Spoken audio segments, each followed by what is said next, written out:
হীরাপুর থানা অন্তর্গত বার্নপুরের করিমডাঙ্গা এলাকায় সন্দেহজনক পরিস্থিতিতে এক ব্যক্তির মৃত্যু হওয়ায় এলাকায় তীব্র আতঙ্ক ও চাঞ্চল্যের সৃষ্টি হয়েছে। মৃত ব্যক্তির নাম সারফুদ্দিন বলে জানা গেছে। প্রাপ্ত তথ্য অনুযায়ী আজ ভোরে তিনি প্রতিদিনের মতো নামাজ পড়তে বাড়ি থেকে বেরিয়েছিলেন। সেই সময়ই অজ্ঞাত কারণে তার মৃত্যু হয়।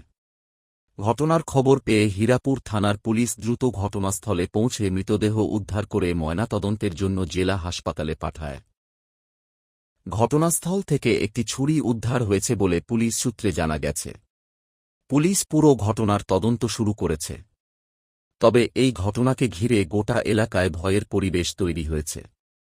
এলাকাবাসী রাকেশ শর্মা জানান, সারফুদ্দিন এই এলাকারই বাসিন্দা ছিলেন এবং গ্রিল ওয়েল্ডিংয়ের ব্যবসা করতেন। হঠাৎ করে কিভাবে এই ঘটনা ঘটল বা কারা এর সঙ্গে জড়িত তা বুঝে উঠতে পারছেন না কেউই।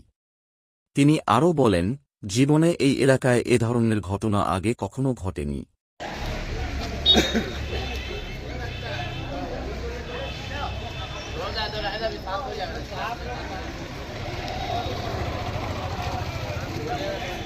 वो जा रहे थे फजर का नमाज पढ़ने के लिए और शायद उनसे झड़प हुआ और आसपास के लोगों का कहना था कि गोली भी चली है।